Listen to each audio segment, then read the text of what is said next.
여러분 안녕하십니까? 이 시간에는 예레미야서 35장 말씀 중심으로 드리겠습니다.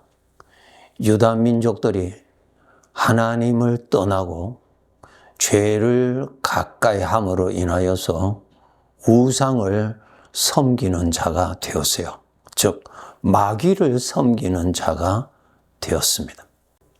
여러분, 우리가 하나님의 말씀을 듣지요. 말씀하시는 하나님 앞에서 하나님의 말씀을 듣도록 노력해야 합니다. 나의 창조주 하나님이십니다. 나의 주인 하나님이십니다. 나를 영원한 죽음에서 구원해 주시는 하나님이십니다. 유일한 진리의 말씀입니다. 그런데 우리는 하나님의 말씀을 들을 때 정신 차리지 아니하면 일반적인 어떠한 말과 비슷한 수준으로 들을 수가 있죠. 여러분, 우리 성경을 읽을 때도 하나님께서 하시는 말씀이다라고 깨어서 그 말씀을 듣도록 노력해야 합니다. 그렇지 아니하면 일반 책을 읽는 것처럼 읽고 말씀하시는 하나님 앞에서 말씀을 듣는 자세는 없어지고 한다면 잘못된 것이죠. 왜?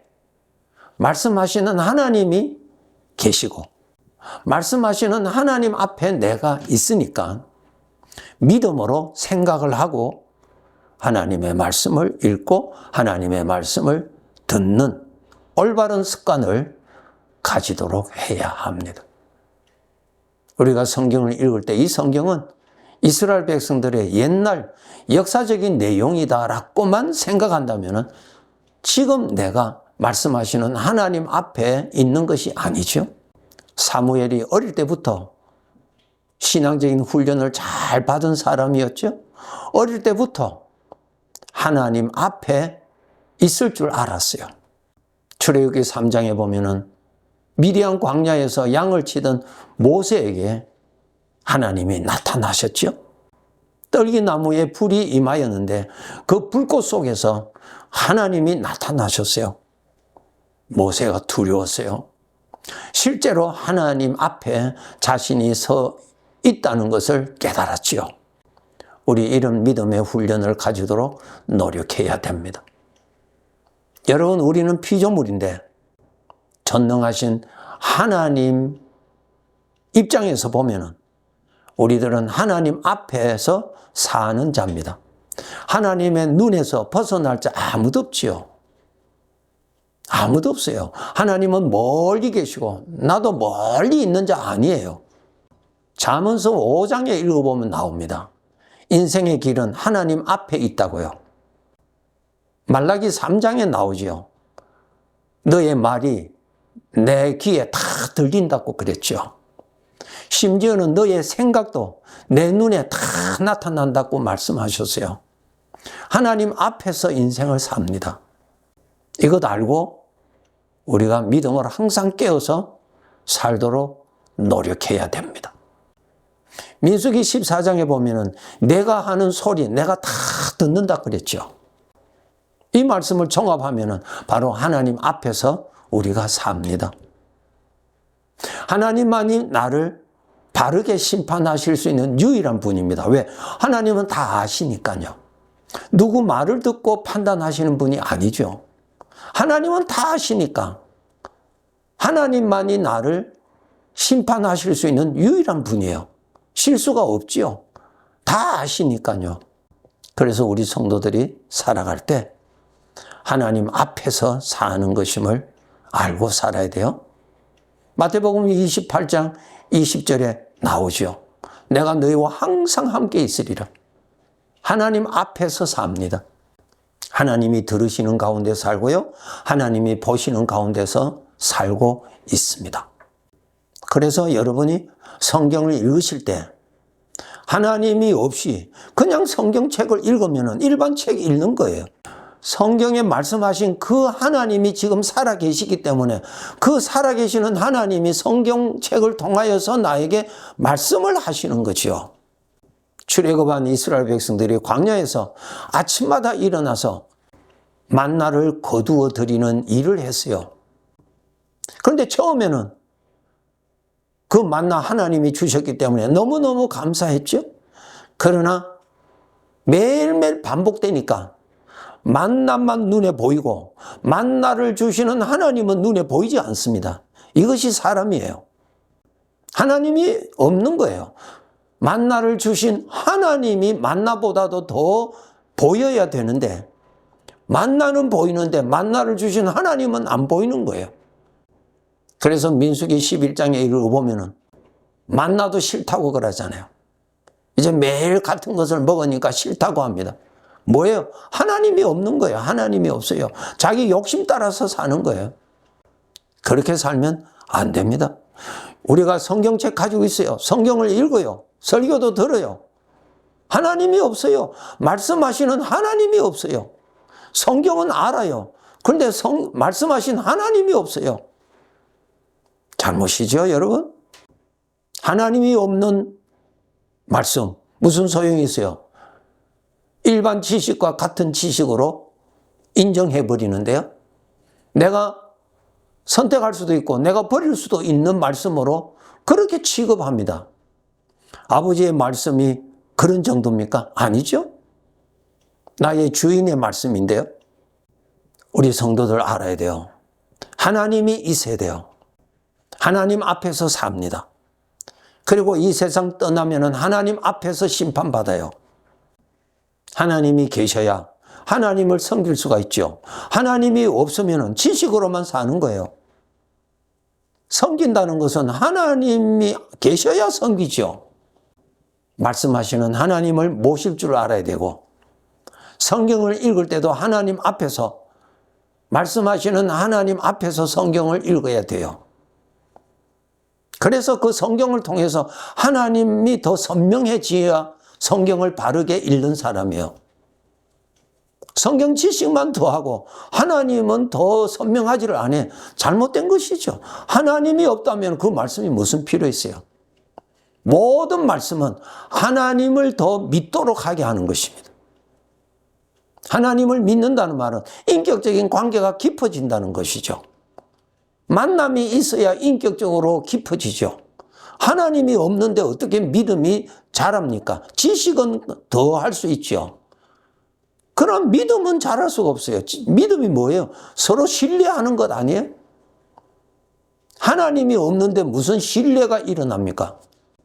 히브리서 3장 8절, 9절, 10절, 11절, 12절 이 말씀을 보면은 너희 조상들이 광야에서 하나님의 은혜로 살았지만은 저들은 하나님을 몰랐다. 매일매일 하나님의 구름 기둥을 보기도 하고 하나님이 주시는 만나를 먹고도 살면서도 하나님은 몰랐다는 거예요. 하나님은 별로 생각하지 않았다는 거예요. 그렇기 때문에 어려운 일만 있으면은 불평하고 원망하죠. 불평과 원망은 어디에서 나와요? 죄의 성품에서 나오잖아요. 애굽에서 구원받은 목적은 뭐예요? 하나님을 섬기기 위해서 애굽에서 나왔는데 섬기려면은 하나님이 계셔야 섬기죠. 출애굽은 했는데 하나님이 없어요. 하나님을 섬기기 위해서 구원받았다고요. 그런데 광야 생활에 이스라엘 백성들이 하나님이 없었어요. 기적을 베풀어서 배불리 해주셨을 때, 마실 것 주셨을 때, 홍해를 지날 때 너무너무 감격했어요. 왜? 자기 욕심 채워주니까 감격하지요. 자기 만족하게 해주니까 하나님을 찬송했어요. 문제 있으니까 똑같이 하나님을 원망하고 하잖아요. 뭐예요? 하나님 섬기는 것이 아니라 자기 속에 있는 죄의 성품을 섬기고 살았어요. 이 조상들이 그것을 언급을 했어요. 그리고 나서 12절부터는 형제들아 너희도 조심하라 그랬어요. 왜? 그 하나님이 지금 나와 함께 계시거든요. 그 하나님이 너희도 하나님께로부터 떨어질까 조심하라. 너희도 죄의 유혹으로 완고하게 되지 않도록 조심하라. 똑같은 영적인 환경이에요. 내 생애의 주인공은 하나님이십니다. 주인공이 선명해야 내가 어떻게 살아야 되는가 길이 선명해지는 것이에요. 주인공이 확실히 계셔야 내가 잘하는지 못하는지를 분별할 수가 있어요. 주인이 없는데 내가 오른쪽에 있는지 왼쪽에 있는지 어떻게 알아요? 알 수가 없지요. 내가 잘하는지 못하는지 자기가 자기를 평가해요. 그런 평가가 어디 있습니까? 객관적으로 평가를 해야죠. 하나님이 계셔야 내가 왼쪽에 있는지 오른쪽에 있는지 비로소 알 수 있는 것입니다. 하나님이 싫어하시면 내가 잘못된 것이에요. 하나님이 좋아하시면 잘한 거예요. 모든 판단의 기준은 주인이에요. 그래서 우리 성도들 오늘 하루의 삶에 하나님 모시고 살아야 돼요. 하나님이 없으면 여러분은 바르게 갈 수가 없습니다. 바르게 갈 수 없지요. 표대가 없는데 어떻게 바르게 달려갈 수 있습니까? 자기가 원하는 대로 가는 거예요. 나중에 내가 속고 살았다는 것이 나타납니다. 요한복음 17장에 보면 예수님께서 기도하신 내용이 있습니다. 15절부터 보시면 내가 비옵는 것은 우리 주님께서 기도하신 내용입니다. 그들을 세상에 데려가시기를 위함이 아니요 다만 악에 빠지지 않게 보존하시기를 원합니다. 지금 그들이라는 제자들이에요. 제자들은 세상에서 데려가시기를 위함이 아니요 악에 빠지지 않도록 보존해달라고 기도합니다. 악에 빠지지 않도록. 악이 뭐예요? 죄입니다. 죄에 빠지지 않도록. 죄에 빠지지 않도록. 죄에 빠지는 것이 뭐예요? 죄의 생각에 빠지지 않도록 예수님이 기도하시는 거예요. 제일 첫 번째 기도한 것이 그거예요. 사망의 생각, 죄에서 오는 생각에 빠지지 않도록 예수님이 기도하신 것입니다. 두 번째로 16절에 보면은 그들은 세상에 속하지 아니하여 싸움나이다. 17절에 그들을 진리로 거룩하게 하옵소서. 두 번째, 진리로 거룩하게 하옵소서. 진리가 뭐예요? 하나님이세요. 주님이세요. 주님을 가까이 해야 거룩함이 담아집니다. 거룩함이요. 지식이 아니고 거룩이요. 거룩은 하나님이 채워졌을 때 거룩이 채워지는 거예요. 죄는 거짓이에요. 진리가 없으면 거짓을 진리로 믿고 빠지는 거예요. 그렇죠? 하나님을 가까이 하지 않고서는 거짓을 분별할 수가 없습니다. 거짓을 진리로 믿고 사는 거예요. 주님이 그것을 위해서 기도하신 것입니다. 두 가지 큰 기도하셨죠? 사망의 생각에 빠지지 않도록 진리가 되시는 주님과 함께 살도록 그렇게 기도하시고 그 다음에 20절에 보면은 너무너무 소중한 말씀이 있어요. 내가 비옵는 것은 이 사람들만 위함이 아니요 또 그들의 말로 말미암아 나를 믿는 사람들도 위함이라 그랬어요. 이 사람들, 제자들이죠. 이 제자들을 통하여서 복음이 증거되고 그것을 통해서 예수 그리스도를 믿는 모든 사람들도 위함이라. 즉 저와 여러분을 위해서도 예수님이 기도하신 것입니다. 예수님이 나를 위하여서 기도하신 내용 잊지 마시고 하나님을 가까이 해서 이 복을 누리면서 살아야 돼요. 예수님께서 십자가상에서 운명하실 때 다 이루었다 말씀하셨죠. 그때 나도 포함하시고 다 이루었다 하신 것입니다. 나의 주인은 하나님이시고 만물의 모든 것을 살피시는 그분 눈앞에서 내가 살고 있다는 것을 잊지 않도록 노력합시다. 그래서 하나님을 모시고 살도록. 하나님은 내 마음을 읽으세요.